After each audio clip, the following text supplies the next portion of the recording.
त्या दिवशी नेमकं असं झालं होतं की मी कामानिमित्त वरती आलो होतो. पाचगण येथील हॅरी हॅरी फॉलिसन पॉईंट इथे रसवंती गृहाचं काम करतो मी. तिथे आलो होतो.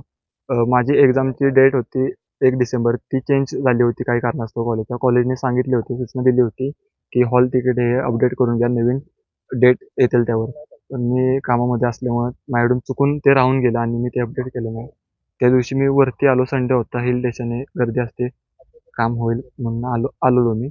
त्यावेळेस मला मित्राचा कॉल आला. मित्र मला बोलला की "अरे पेपरला जायचं आहे, मी तुला घ्यायला येतोय, उरक लवकर."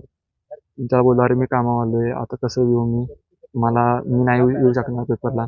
तो बोलला, "अरे असं काय करू नको, तिथे कोणाची तरी बाईक बघ आणि खाली कॉलेजच्या दिशेने ये, मी तुझ्या घरून कपडे आणि बॅग घेऊन येईन." मी त्याला बोललो, "नाही अरे घरचे ओरडतील, तुला कळलं नाही म्हणून." तो म्हणला, "आता विचार करण्याचा वेळ नाही, झालं ते सोडून दे आणि ये." तर मी तिथे एका ह्यांना गाडी मागितली. तिथून गाडी घेऊन मी खाली येत होतो. खाली यायचा प्रयत्न होता माझा, पण रस्ता पूर्ण ब्लॉक होता तिथे. ब्लॉक होता. घाटामध्ये रस्त्याचं काम चालू होतं. त्यामुळं ट्रॅफिक फुल होतं. तिथे गोविंद जीप ॲडव्हेंचरचे ओनर गोविंद येवले सर यांचे पॅराग्लायडिंग चालू होते. गोविंद येवले सर माझ्याकडे आले. ते मला बोलले, की "काय झालं? का ना असा बसलाय शांत?" मी त्यांना बोललो, की "पेपर आहे, आता मी जाऊ शकणार नाही. घाट पण पूर्ण हे आहे." ते मला बोलले, "हो ते तर आहेच, पण तुला अर्धा पाऊण तास लागेल जायला.